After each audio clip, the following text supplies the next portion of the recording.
The David Pakman Show at davidpakman.com.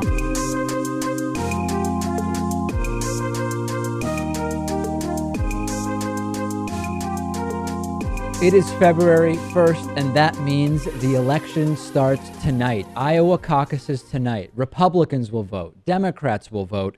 Let's talk first about the Republican side. Will Donald Trump be able to come away with a victory in tonight's Iowa caucus? Will the late surging, but not really surging that much, at least not as much as he would like us to think, Ted Cruz come away with a victory? The latest polling as of today is, let's take a look here. We have, according to a recent IBD poll, Trump 31, Cruz 21, Rubio 10, Carson 9. A recent CNN poll, Trump 41, Cruz 19, Rubio 8, and Carson 6.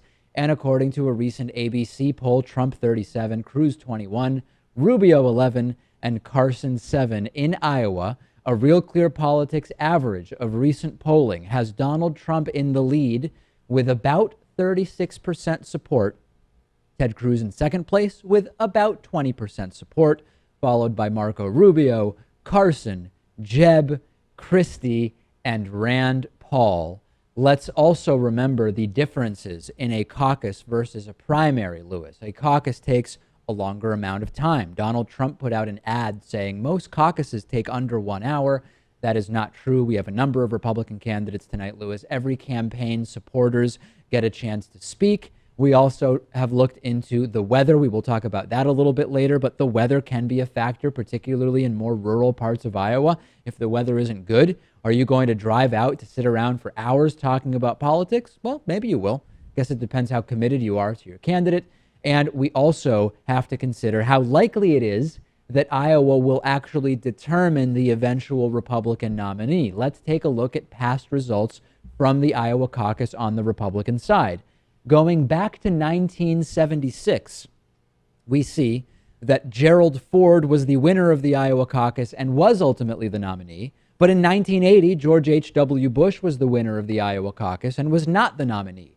And following it all the way down, you will notice that more often than not, the Republican winner of the Iowa caucus is the eventual nominee. But 3 times over the last 40 years, that has been an unopposed candidate. Ronald Reagan in 1984, George H.W. Bush in 92, and George W. Bush in 2004. Lastly on this, most recently in 2008, Mike Huckabee won the Iowa caucus. He was, of course, not the eventual nominee. And in 2012, Rick Santorum won the Iowa caucus, and he was definitely not the Republican nominee. So, Lewis, what can we say generally? More often than not, but often when unopposed, the Republican winner of the Iowa caucus is the eventual Republican nominee? Or can we just say, at this point, we're not going to know who the nominee will be based on who wins tonight? Let's not get too crazy with specifics so that we're sounding like we're running off baseball statistics or something like that. I think it's just safe to say that the winner of this will ultimately not mean anything, but it's still interesting. They still could end up being the Republican nominee, I guess is what we know. And we will talk about how weather may play into this. Could be big for momentum. That's what we have to not understate. Let's now talk about tonight's Iowa caucus on the Democratic side. The story, of course, has been the presumptive frontrunner, Hillary Clinton, and the candidacy of Bernie Sanders, which in Iowa has seen him surge from a 28-point deficit on August 1st, 2015, to what is almost a statistical tie today, the day of the Iowa Democratic caucus, with Hillary Clinton slightly ahead, but arguably within the margin of error. Let's take a look at recent polling from Iowa. According to a recent Bloomberg poll, Hillary Clinton is up 45 to 42, with Martin O'Malley at 3%. According to a recent NBC Wall Street Journal poll, Hillary Clinton is up 48 to 45%, with Martin O'Malley at 3%. According to the Establishment Democratic PPP poll, Hillary Clinton is up 8, with Martin O'Malley at 7%. And according to recent Gravis and Monmouth polls, Hillary Clinton is up somewhere between 5 and 9 points. What do the averages tell us, Lewis? According to a Real Clear Politics average of recent polling, Hillary Clinton, 47.3, Bernie Sanders, 44, Martin O'Malley, 4.4. So, depending on which poll you look at, basically a statistical tie with a slight general edge to Hillary Clinton.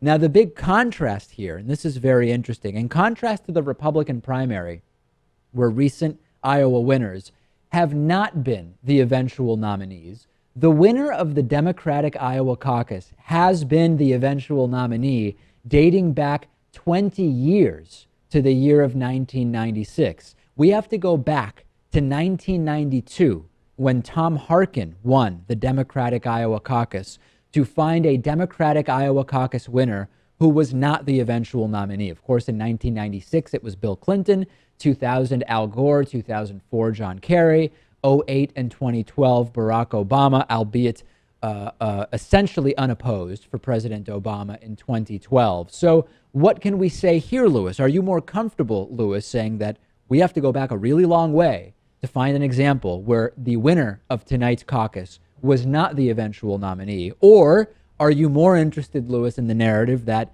everything is different this time around? The entire concept of such a presumptive frontrunner and such a surging candidate like Bernie Sanders, it's different, and all past performance cannot be indicative of future results. Well, we have discussed how important this would be for Bernie just because of momentum and name recognition and all of that. So I don't like looking at the data. I don't think it's that useful. You're against an evidence-based approach, in other words. Well, you could call it evidence, but it's still really not that large a sample size, right? No, I mean, what you need, the real evidence is how people actually vote. That's the real evidence that matters in elections. I mean, the question for me is, I think Bernie, regardless of the polls, I think Bernie has more support than Hillary Clinton, if you know what I mean. I don't know. I think more people support Bernie than they do Hillary. And As it's a matter candidates, of, or do you, now I want to be very specific here. You're saying more people support Bernie Sanders as a candidate than Hillary Clinton, or you're saying the ideas of Bernie Sanders have more support nationally, if only people knew that he was the guy who had those same ideas or policy platform? the ideas, which is true. We know that. Bernie's ideas are more popular with the general population. I don't know how many people realize that. But if they actually get out and vote and they put two and two together, I think Bernie will win. All right. Well, Lewis going the direction of H.A. Goodman, who says, listen, I don't care about the polls. I just really think Bernie will win here. Not exactly what you're saying, but I understand the idea that the more people know about Bernie Sanders, the more his support increases. And now it's more of a question of time, right? Are we, if we had 6 more months before the primary started, would we see drastically different numbers on the day of the first caucus than we do today? I don't know. We will see tonight, and we will have those numbers. Let's talk about the weather. As I mentioned, the Iowa caucus is tonight. Iowa caucus is not a normal primary election. You don't just show up and vote. You gather at various community centers. You hear representatives from each campaign speak. It takes a little while. In Iowa, in February, the weather can be very bad, and it is indeed going to get bad tonight. The question is in which parts of Iowa, and the question is before or after the time of the scheduled caucuses. If you look at Des Moines, as of 20 minutes ago, Des Moines is scheduled to have very high winds, sleet, freezing rain, an 80% chance of heavy snow, 3 to 5 inches expected, but it may not start until after the caucuses are underway. Iowa City, rain, snow, wind. Cedar Rapids, rain, snow, and wind, maybe not too bad. Waterloo, 1 to 3 inches of snow. Now, it looks like Council Bluffs and the west side of Iowa are going to get much more snow. 2 really important things to think about here. Number one, in more rural areas, vis-a-vis more conservative areas, weather that is somewhat bad can be more of a factor since you have to drive much further to get to your polling place, your caucus location. That's number one.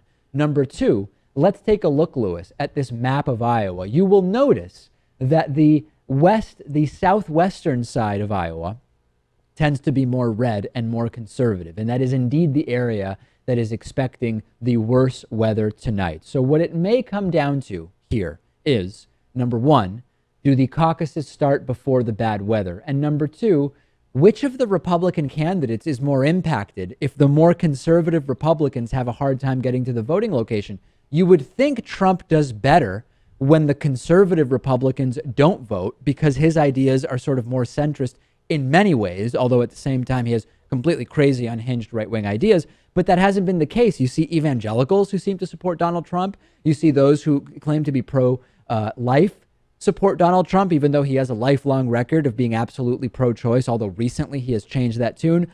I really have no idea who gets hurt or who is helped if the conservative Republicans are stuck at home because of the weather. I really don't know. It would probably be a lot more clear if this was the general election, right? Right. Then we could much more easily determine how weather would affect things.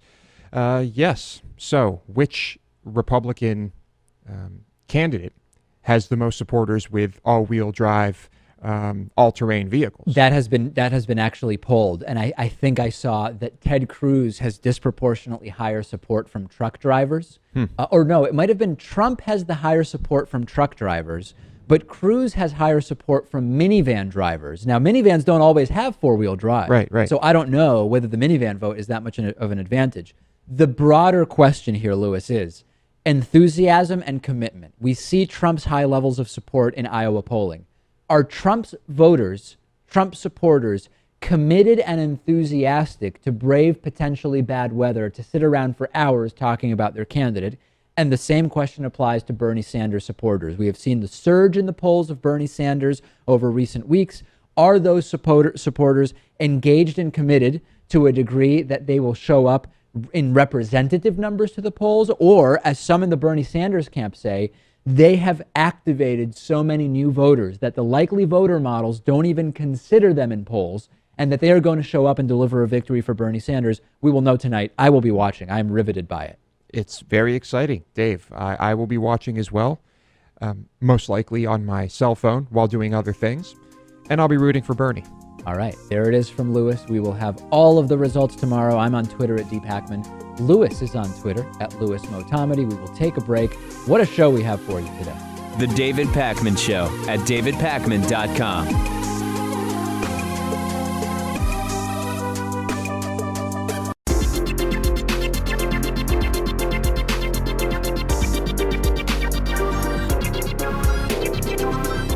The David Pakman Show at davidpakman.com. Remember that our program really does depend on your support to keep going. We have built the program to 5 shows per week based on the support of our audience through something we call membership. And today's new member of the day is Robert Brandon. Robert, I cannot thank you enough for your support. Robert gets the bonus show, the commercial-free audio feed of the show, the commercial-free video feed of the show, and so many great member benefits. And I will remind you, if you want to sign up today, you can do so at davidpakman.com/membership. Tomorrow is the day of my 32nd birthday. And in honor of that, we will have a just terrific and tremendous membership special, which you can get notified about tomorrow if you're on our mailing list. So all you have to do to be notified tomorrow is go to davidpakman.com and sign up for our mailing list. You will see a place to type in your email address on the left side of the page. Sign up, and then tomorrow you will have the opportunity to sign up at a fantastic discounted membership rate. I will also tell you, if you ever shop on Amazon.com, the shopping you do can support the work we do. If you go to davidpakman.com, and you will see 3 buttons on the right side of davidpakman.com, one for US shoppers, one for Canadian shoppers, and one for UK shoppers. And it's super simple, Lewis. As long as you know which country you're in, you click the button that corresponds to that country, and then any shopping you do, Lewis, supports the work we do. It's very simple. It's a wonderful thing, Dave, and I know Amazon people buy things on Amazon. That's what I hear. Yes, Amazon transacts business and sells and ships items. Yes. No doubt about that. A couple interesting items purchased by our audience through our links over the last week. A lot of people buying The Martian, wanting to stream the movie The Martian and also the book. Weirdest thing, I saw the book and read the book and saw the movie. Both are really, really good. In the Golden Globes of a couple weeks ago, The Martian was in the comedy category, and I cannot understand why. And Ridley Scott, when it won, went up there and said, "Comedy, huh?" I truly don't understand The Martian being under the comedy umbrella.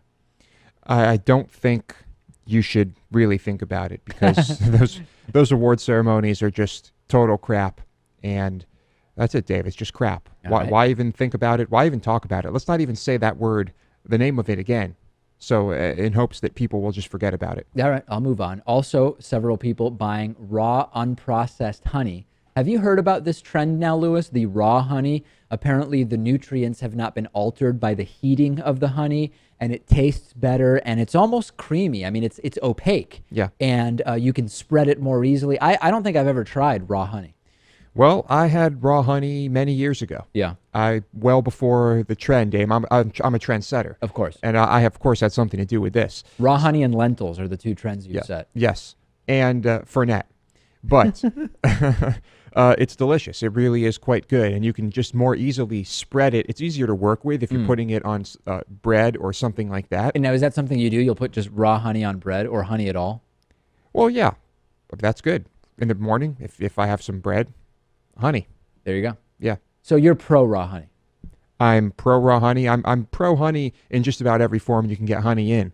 I don't think you need to pick one over the other. It's preference. And I like normal honey that we're used to with the honeycomb in it. Yeah. I'm a big fan of that. Yeah, Lewis likes to chew on the honeycomb and really get it in between his teeth. I mean, I heard that can be really, it's kind of like a dog chewing a bone. It really just releases a lot of endorphins, you know? It's very waxy, and you have to be careful. Yeah. All right, so Lewis taking a very controversial position on the raw honey trend. Anything you buy on Amazon, as long as you go to davidpakman.com and click on the Amazon link for your country on the right side of the page, sends us a little kickback. Great way to support alternatives to corporate media. Okay, the DNC, the Democratic National Committee, has bowed to pressure and has allowed has decided to sanction more Democratic debates. And the backstory of this is that Debbie Wasserman Schultz, the head of the DNC, happens to be Hillary Clinton's former co-chair from her 2008 campaign. And there's been every indication that the DNC sort of has their fingers on the scales for Hillary. The best way you can help the presumptive frontrunner, who is Hillary Clinton, is by limiting the number of debates against Bernie Sanders. Put the debates at obscure times on weird days, weekends and long weekends, etc. And then also tell candidates they can't go out and participate in any unsanctioned debates. Now, there's been fortunately a lot of pressure to increase the number of debates. And yesterday, Debbie Wasserman Schultz agreed to sanction more debates. And it's sort of interesting the way it happened, because Hillary Clinton, Bernie Sanders, and Martin O'Malley had all already agreed in principle to hold another debate this week before next week's New Hampshire primary. And so the DNC was at risk of just really looking even more ridiculous than they have over the last couple of months with their blatant support of Hillary Clinton. So now that the candidates have agreed to another debate and MSNBC has agreed to host another debate, the DNC came out as if it even matters what they say anymore and said, yeah, we like the idea of more discussion, and we're going to sanction now a Thursday night primetime debate, when it was all about Democratic forums on weekends and on Monday where it's just one candidate talking to Chris Cuomo. All of a sudden, Lewis, they're up for more debate. Yeah. And it really makes you understand why we would be better off without parties and without entities like the DNC and the RNC. Do you agree with me on that? I mean, should we be without these constraints? There are local elections that are nonpartisan elections, and you sort of have to understand what the politics are of each candidate. In Northampton, Massachusetts, where we voted locally for many years, when you go to a local election, you don't see any party affiliation on the ballot. So it prevents people from just being able to vote based on whether someone has a D or an R next to their name. And there's a lot to be said for that. Now, there's the logistics, if you get rid of parties, of figuring out, okay, well, do all the candidates debate each other? Like the debates we've been having that are split between Democrats and Republicans, if you get rid of primaries, then does everybody debate each other? That gets a little crazy. How do you figure it out? You just go with the people who are polling the best? Well, that's going to keep out a lot of people from these debates. There are ways to figure it out. There are ways. It can be worked out. It absolutely can be worked out, but there are new questions that come up. Now, one person wrote to me saying, translated, this is Debbie Wasserman Schultz saying, we will hold a new New Hampshire debate because Hillary Clinton is losing in New Hampshire. I don't know that I buy that logic, because every indication is the more people see Bernie Sanders, the more they support him. So if you're trying to help Hillary Clinton, I don't know that the move is to have more debates. They see every debate because everyone in the country Hillary. is watching the debate. Exactly. They should be anyway. And so overall, I don't think it would help her in either case, in either scenario. And we will have coverage of that debate for you. That debate is Thursday night. Rachel Maddow will be hosting on MSNBC. Very, very bad news for Donald Trump. Donald Trump has been caught funneling donations supposedly for veterans to his own foundation. Trump portrays himself as the strong, pro-military guy. He's all about the veterans, but veterans groups are not unanimously taken with Donald Trump. For example, the Iraq and Afghanistan Veterans of America publicly rejected donations from Donald Trump, saying, quote, "We need strong policies from candidates not to be used for political stunts." Trump didn't care, though. He went and he set up this donation website that specifically promises, quote, 100% of your donations will go directly to veterans' needs. And he actually used that decision he made to skip last week's debate on Fox News. You'll remember, Lewis, he said, "I'm holding a rally at the same time as that debate, which I'm skipping, and we're going to raise money for veterans." The website, when you go to it, where he's raising money for veterans, is a single page with stock photos and a credit card donation form, and it says 100% of your donations will go directly to veterans' needs. The problem is that that is a lie. The Weekly Standard got involved, did some math, and they realized that back in 2014, the Trump Foundation donated more money to the almost universally hated Citizens United Foundation than to veterans groups. So they said, wait a second, that's kind of weird. He says he's all about donating to veterans. They didn't really donate very much to veterans in the past. So then they looked more into last week's campaign. And indeed, if you look at the bottom of that campaign donation website for the veterans, it says, the Donald J. Trump Foundation is a 501c3 nonprofit organization. An email confirmation of your donation will be sent to the email address you provide. Okay, fine. So the money is going first to Trump's foundation, but then he could be donating it to veterans groups, right? I mean, he's probably able to do that. Well, then it's already a lie, because the donations are not going directly to veterans. They're going to Trump's foundation. And then after expenses, after salaries, after whatever, maybe some of it is going to vets. Well, yes, but is that still better than what? Maybe that's the way it has to be done. I don't know. Do we know the exact details of that? Perhaps because of some weird regulation or law, maybe this is the way it has to be done if he's running a campaign. Absolutely fair question, Lewis, and I'm glad you brought it up. So Yeah. Let's look at what he has done in the past, claiming that he is a big supporter of veterans. A 2015 analysis by Forbes figured out that barely 1% of Donald J. Trump Foundation's $5.5 million of donations went to organizations that support military veterans. So yes, Lewis looking for the silver lining. It is remotely possible that monies donated under the guise of these support the vets things are getting to veterans, minus operating fees and all that stuff. But the money is going to Donald Trump's personal foundation, which has no history of significant support of veterans. And then conceivably, we are to believe it is all going to veterans. But the idea that it is going directly to veterans is absolutely bogus. But the reality is that there's a more important thing than this. The reality is that Trump is using the veterans thing to pander to potential voters.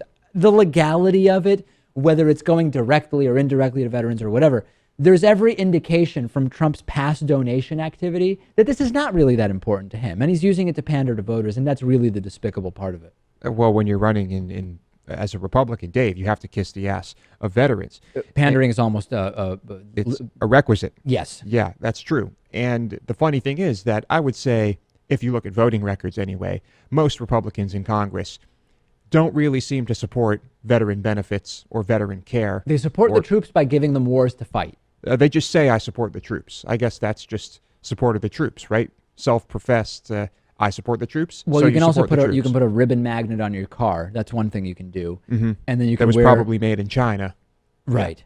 And an American flag pin on your suit, I guess, which now everybody does. The Democrats now, everybody has to do it now, because now if you don't have it, it's somehow seen as like a demerit in some way. It's crazy what's going on. The pandering is crazy. Talk to me about this on our Facebook page, facebook.com/David Pakman Show. After the break, we will talk about this new trend of the religious right using exemptions and exceptions and opt-outs to circumvent the law. The David Pakman Show at davidpakman.com.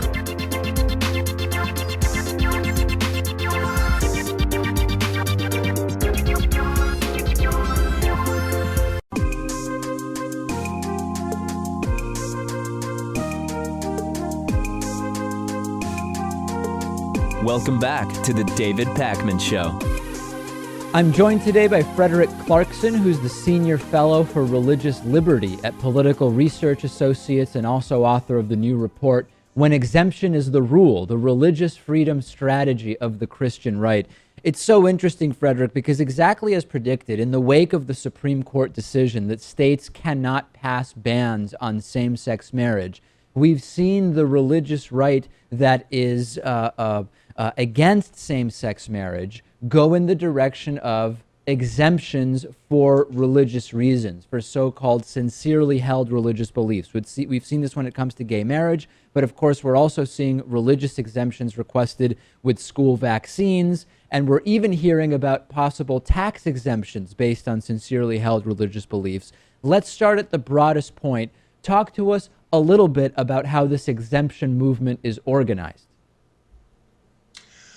Well, it's a little hard to say exactly what's going on in the background, but I think it's fair to say that the religious right has seen the marriage equality struggle and their ultimate loss at the Supreme Court coming for a long time. So naturally, they need to figure out, well, what do we do then? So I think that was when the thought was, let's really look into what religious liberty means. In the narrowest sense, and how we can look for exemptions, but also in the broadest sense of like, okay, well, if we have to suffer that loss, and if religious freedom and sincerely held religious belief is going to be the central part of our argument, what else can we do? So the idea of carving out a broad exemption from the law for religious people without necessarily holding to a strict standard of how you define sincerely held religious belief allows for a lot of opportunities to say, well, my religious beliefs are opposed to this and my religious beliefs are opposed to that, for individuals and for individual religious institutions, and perhaps most significantly for religiously affiliated institutions.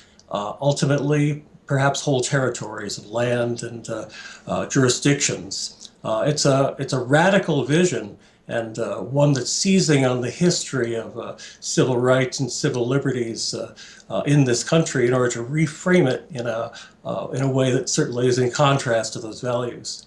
Is there some kind of a, call it a contradiction or a hypocrisy or a double standard when it comes to the idea that we see from some on the religious right, that on the one hand, we don't really need a very significant separation between church and state? In other words, church and state can be much more together than what those who believe in a secular society would see, but at the same time believe that religious beliefs allow you to sort of opt out or be exempt from laws put in place by the government, right? Is there somewhat of a hypocrisy there? Religion and government together, but at the same time, religion lets you opt out of government.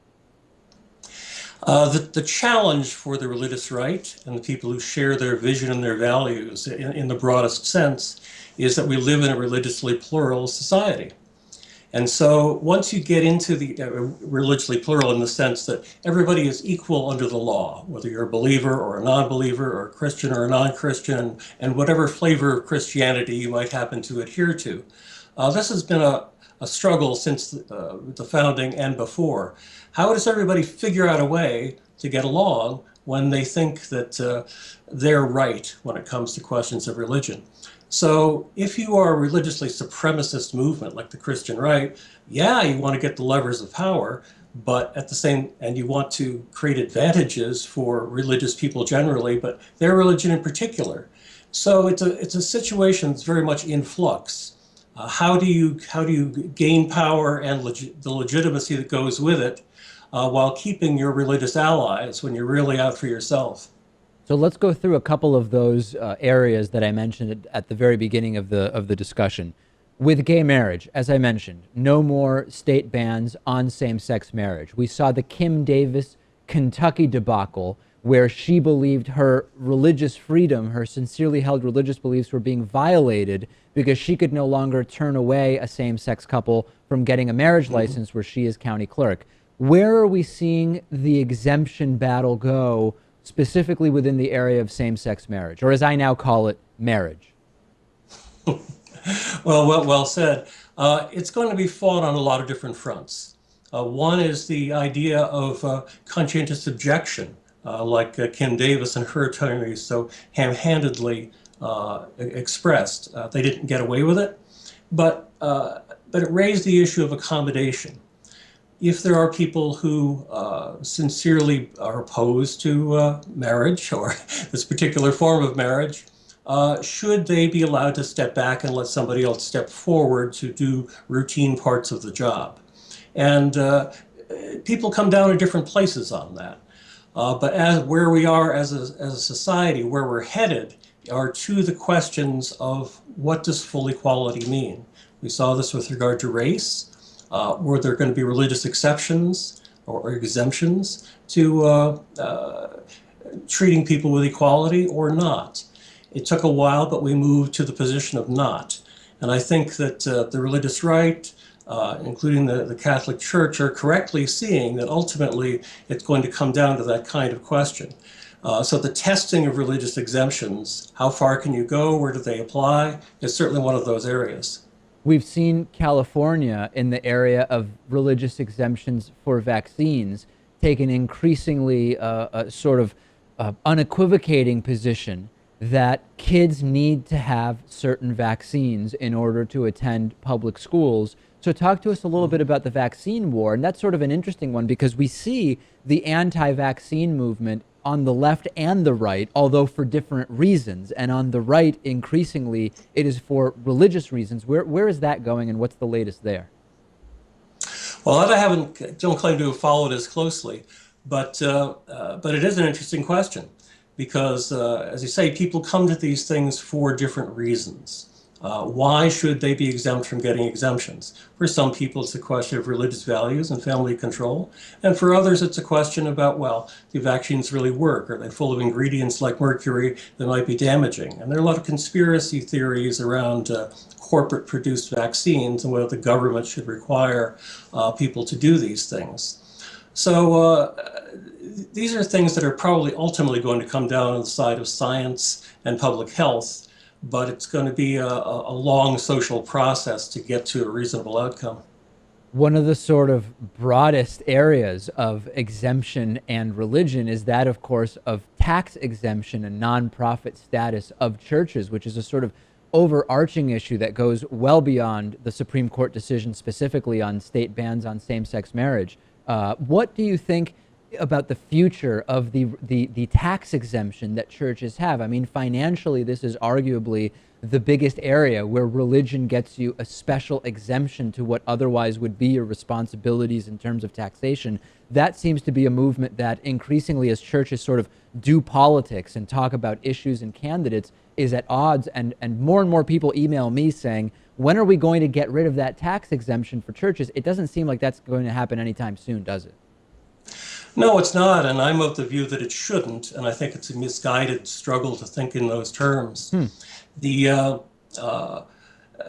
Look, I mean, there are lots of organizations that are 501c3 tax-exempt organizations. When you open one set of groups saying, well, they shouldn't have tax exemption, then questions about, well, is your local arts organization or theater company or Shakespeare preservation group, should they be subject to tax exemption? Why did they get a preferred status over somebody else?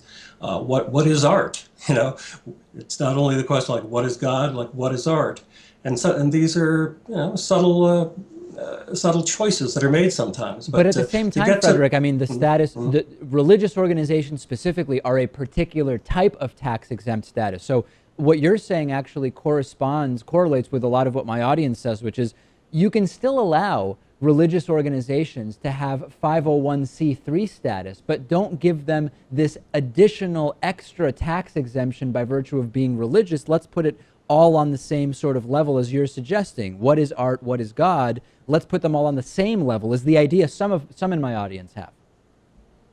Well, I'm not sure what that idea is, but it is true that religious organizations are one part of the 501c3 tax code. But I think there's a more important question that you're really getting at. Yeah. And that is not whether religion or churches should be tax exempt, but rather in this particular instance, should tax exemption be questioned when tax exempt organizations, in this case churches or other religiously discriminatory agencies, are in conflict with the law in other ways.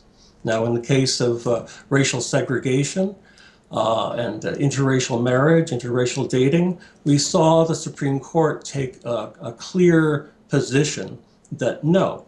In the Bob Jones University case, Bob Jones University was famously denied, or their tax status was withdrawn by the IRS if they did not agree to comply with the civil rights laws of the United States. At some point, and this is the full equality point I was getting at earlier. Yeah. At what point, are gay people treated with full legal equality and all of the public policy points that flow from that? And that is the biggest question. The people who are opposed to religious tax exemption, that's a separate issue. For our purposes about religious liberty, rights of conscience, and the obligation to follow the law, this is the 800-pound gorilla. This is the elephant on the table that everybody is moving towards, but not yet addressing. I'll remind everybody, the report is When Exemption is the Rule, the Religious Freedom Strategy of the Christian Right. We've been speaking with Frederick Clarkson from Political Research Associates. Always great to talk to you. Well, likewise, David, anytime. The David Pakman Show at davidpakman.com.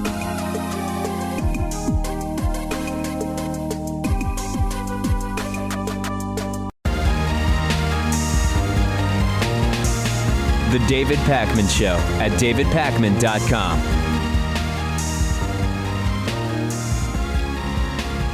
Since telling you that Boko Haram, Nigerian-based extremist group Boko Haram, is the deadliest extremist group in the world, we haven't had that much news about Boko Haram, and that changed over the weekend. Members of Boko Haram have reportedly burned children alive.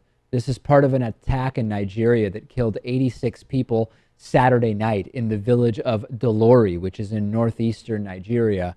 Two nearby camps housing 25,000 people who had fled Boko Haram were also attacked, and this is absolutely horrifying.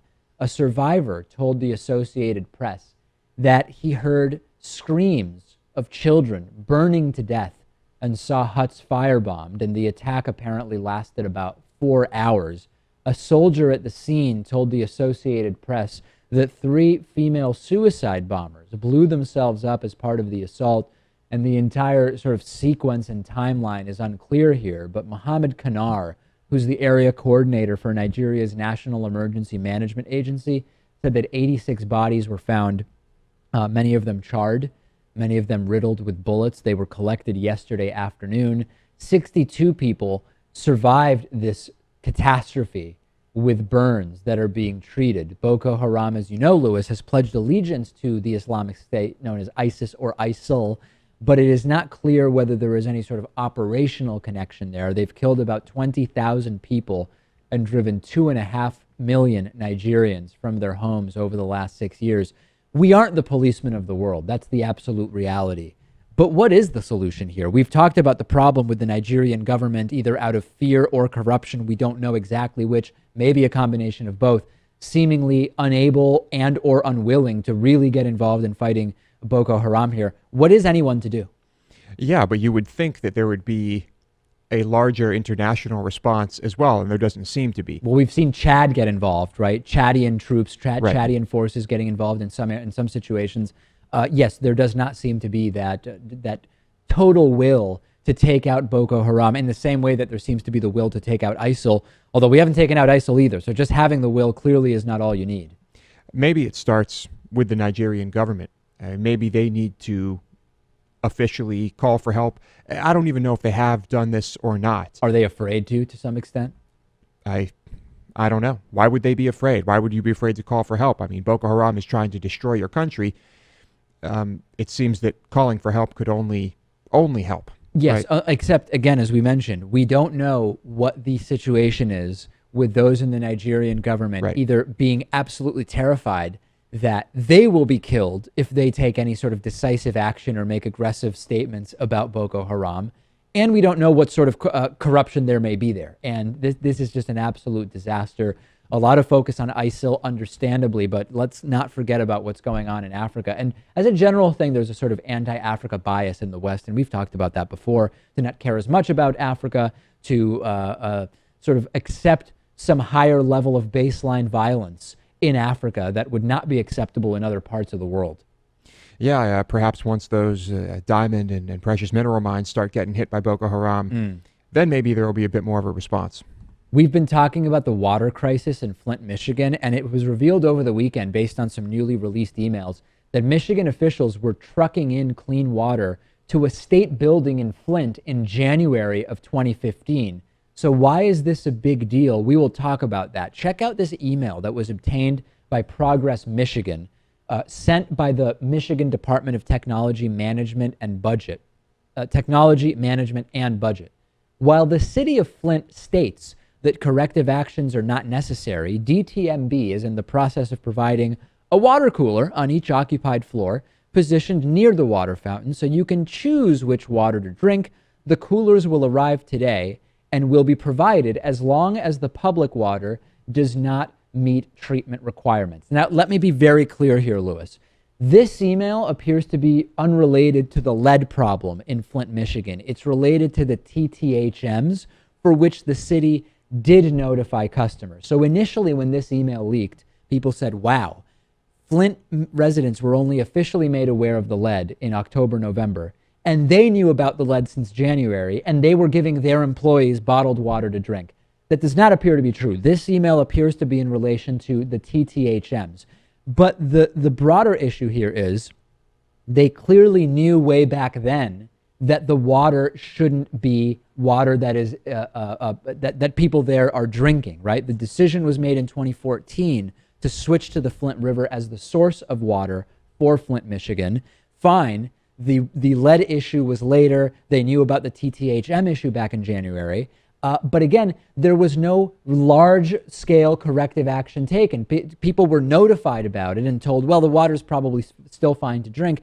But this clearly tells us that there is a broad-reaching, and now we know a year has been going, this has been going on, where Michigan authorities knew that there were problems with the water, and it makes the October, November notification about the lead even more suspect. Because if you're testing the water in January 2015 and you know about the TTHMs, how likely is it that you were completely taken by surprise in October by the lead? It's just very hard to believe. Very, very hard to believe.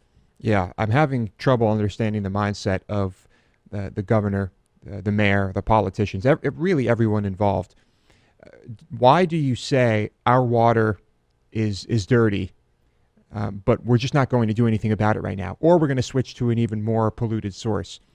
Revenue. They said why. Revenue. Revenue, right. But ultimately, I mean, look what happened. This is going to end up costing them a lot more, right? Absolutely. And until October, the administration of Republican Governor Rick Snyder maintained we had no idea about those high levels of lead. But Progress Michigan's Lonnie Scott says that these emails that have been uncovered completely blow a hole in the stated timeline that Rick Snyder has put together about who knew what and when and what he knew. Every single interview I've seen with Rick Snyder about this water debacle makes me feel you cannot trust this guy further than you can throw him. This warrants a criminal investigation. Never mind the fact that Snyder himself seems like an absolute scumbag on this issue. Well, 10 kids are dead, and so I think there will be an investigation. I hope, I think we're going to learn quite a bit about this guy. We have a voicemail number that you can call absolutely any time of day, and many people do call at some pretty obscure hours. 219-2-DAVID-P is the number. Here's a voicemail I received over the weekend. Hey, Dave. You know how methadone is like a substitute for heroin, that it keeps you from getting high, Yeah. but it also keeps you from jonesing and being sick? Our methadone is coming back on TV. Yes, Breaking Bad, our heroin is no longer available, But Better Call Saul is back in 2 weeks. That methadone addiction that keeps the Jones away. Man, I can't wait for it to come back on. You know, it's a great show. Better Call Saul is back in 2 weeks, brother. Come on, I know you're looking forward to it. Shalom. The Eggman is right. I am looking forward to it. I just rewatched the entire series of Breaking Bad, other than Seinfeld, which I've probably seen a million times at this point. This is the only series I have watched twice from start to finish, Breaking Bad. The first season of Better Call Saul is extraordinary, and I can only assume, Lewis, season 2, which starts soon, will be tremendous. I'm sure it will be. I have yet to watch season 1.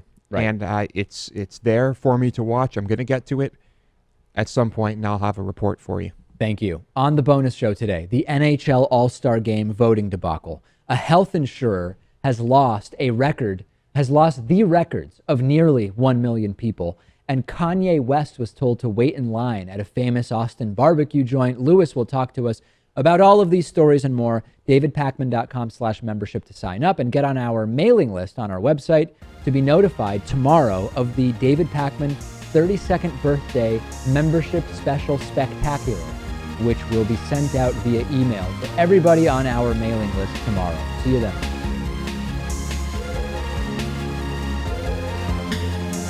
The David Pakman Show at davidpakman.com.